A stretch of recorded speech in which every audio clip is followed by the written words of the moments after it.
Next, we have Texas. Texas is kind of the favorite in the conference. 9.5 is also their win total on the season.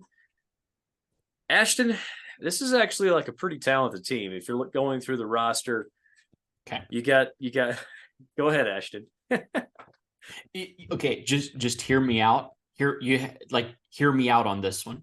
And I'm one of those guys that Texas, I'm not going to let Texas disappoint me. So I pick against them until proven otherwise. Mm-hmm. Because every year we get the Texas is back, or are they back, or we thought they were back. And then what Sam Ellinger says, like, we're back. And it's like, oh, they are back. And then they weren't actually back, right? And they struggle just to be back. But here's their receivers this year. Oh. This is their 4 receivers. They're okay. Hang on. So we have Jordan Whittington. He's a senior, redshirt senior, right? A lot of experience. Isaiah Nair, ball player, also a senior. Xavier Worthy is back. And then you have A.D. Mitchell, the transfer from Georgia. That's your 4 receivers. Those 4 and the receivers, 5-star Jonte Cook, by the way. I'm serious. He may not even get on the field with these guys. Like they have so much talent there at receiver.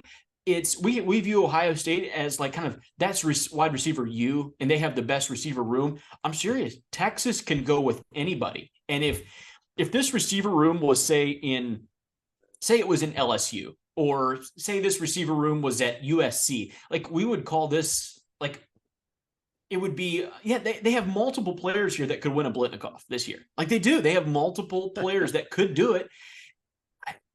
It's again.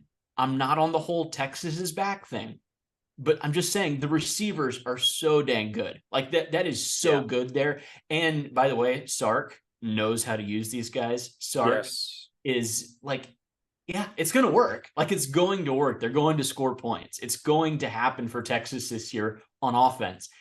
You shouldn't just mention, by the way, like Quinn Ewers, Malik Murphy, Arch Manning, like the quarterback room is also loaded. Jatavion Sanders at tight end could be a star. I expect their offensive line to actually be decent this year. Like it was young last year, and young offensive lines become old offensive lines. They're not old. They're still pretty young. But Kelvin Banks could be, theoretically, he could end up being like the best left tackle in the country. Stud. Yeah. Okay. So when they go and play at Alabama and Bryant-Denny Stadium, like Texas could win that game.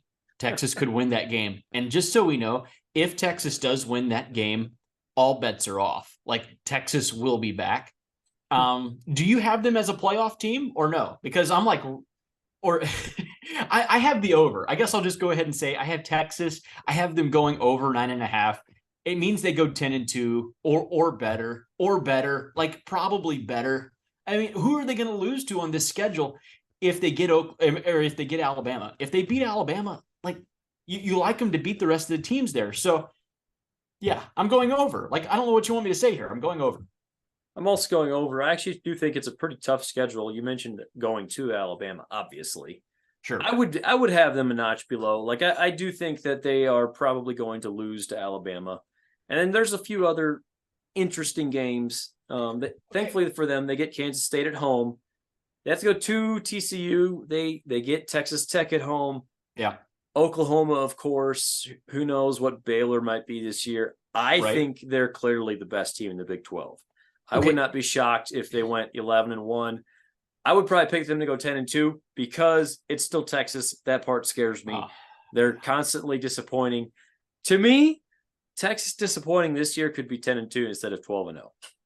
Okay, so how is Alabama going to beat Texas if they can't score points? Alabama can't. They're going to struggle to score points, and these receivers could go against anyone. I'm just saying, like Texas. I like Texas. I think this matchup favors. This is a good matchup for Texas. It's unfortunate that it's on the road this year. I mean, the Longhorns, they outplayed Alabama last year in Texas, and it was unfortunate they lost that game. Bryce Young's not there anymore for Alabama. That's over. It's gone.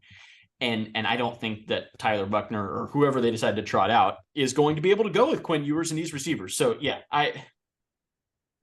I'm. Is it foolish of me? I'm buying in so much on Texas right now. I'm on like the hype train. I have bought in this year, and that's probably a mistake. if there's anything to be concerned about, it's just that the defense could be only decent, like right, which is definitely good enough. Like with what I expect their offense to be, should be just fine as far as the conference goes.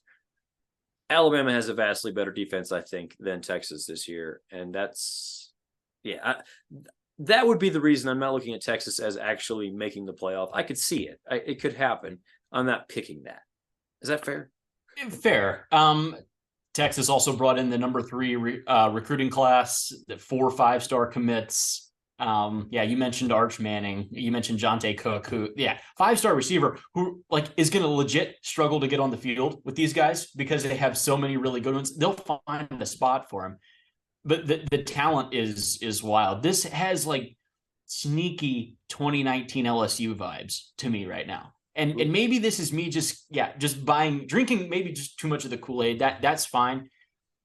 When you see an offense with the quarterback room, not just one quarterback, by the way, like they've got legit depth at quarterback, and you see it with Sark and these receivers.